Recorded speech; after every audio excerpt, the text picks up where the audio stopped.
Cut or uncut? It's a question that's wrapped up in culture, medicine, and just plain personal choice. So in this explainer, we're going to cut through all that noise and get right to the real, evidence-based differences between circumcised and uncircumcised penises, all based on a great breakdown from Healthline. Let's dive in. So what are the real differences we're talking about? And I don't just mean the obvious one. We're going to explore how this single procedure can actually impact everything from your daily hygiene routine to health risks and benefits, and even sexual sensation. So let's see what the science actually says. Okay, first things first, let's just make sure we're all on the same page. Circumcision is simply the surgical removal of the foreskin. That's the skin that covers the head of the penis. It's this one anatomical change that really sets the stage for everything else we're going to talk about.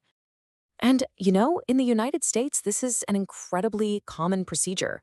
According to Healthline, we're talking about nearly 80%. That's almost 8 out of 10 people with a penis in the US who are circumcised. So that really gives you a sense of just how prevalent this is. So here's our game plan for this explainer. We'll start with the basics, then get into appearance and hygiene. After that, we'll tackle the more complex stuff, like sexual sensation and the medical evidence, before we wrap it all up with the bottom line. All right, section 1. Let's start with the why. What are the main reasons that people actually make the decision to circumcise in the first place? Well, when you look at the reasons in the US, it's really a mixed bag. According to the experts cited by Healthline, about half the time it's for hygiene or medical reasons. The other half is pretty much split between what the family prefers and, of course, long-standing religious traditions. Now, let's get to one of the topics people are most curious about: appearance and size. How different do they really look, and does the procedure actually have any effect on size? So, visually, the key difference is pretty straightforward. For an uncircumcised penis, the foreskin naturally covers the head, which is also called the glans. But on a circumcised penis, that glans is always exposed. It's really as simple as that. Okay, so this brings us to one of the most popular questions out there. Does getting circumcised actually change the size of the penis? And the short answer here is a clear no. An uncircumcised penis might look a little longer when it's flaccid just because of the extra skin from the foreskin, but Healthline confirms that when erect, there is no difference in length or girth at all. Size is the same. So if the main visual difference is just the foreskin, how does that actually translate into day-to-day life? Let's take a look at hygiene and what daily care looks like.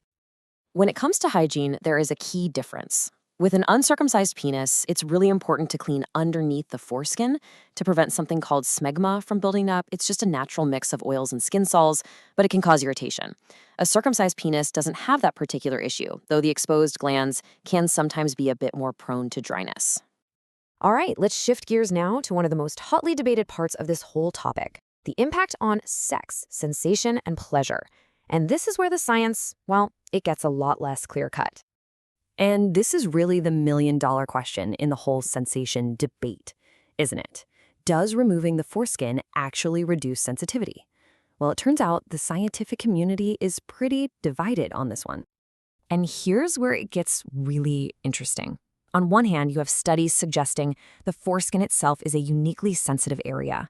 But on the other hand, you have more recent, really comprehensive reviews that found no consistent, provable difference in sexual pleasure or function. So for now, the jury is definitely still out.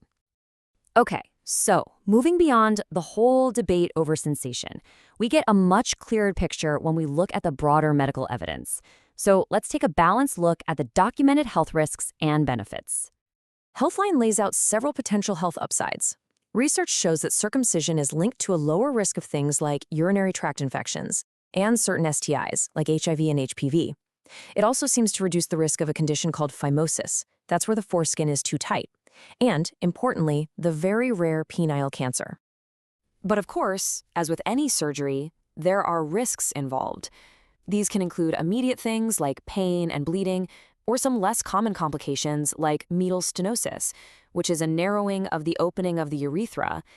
The source also points to a newer area of research that's starting to explore the potential long-term psychological effects of infant surgery. So, after weighing all of that, the appearance, the hygiene, the debated science, the health pros and cons, what's the bottom line? Let's boil it all down to the main takeaway. This quote from Healthline really just says it all, doesn't it?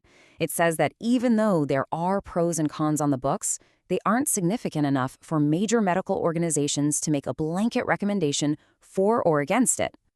So let's just do a quick recap. 4 key things to remember. 1. The main difference is just the presence or absence of the foreskin. 2. Because of that, hygiene routines are a little bit different. 3. The whole idea that it affects sexual pleasure, there's no conclusive evidence. And 4. Both being circumcised and uncircumcised come with their own unique and relatively minor set of health risks and benefits. And all of this brings us to the final and maybe the most important question of all. With the medical evidence being so balanced, how do we, as individuals, as families, navigate this complex mix of culture, health, and personal choice when making a decision that's going to last a lifetime? Thanks so much for joining us for this explainer.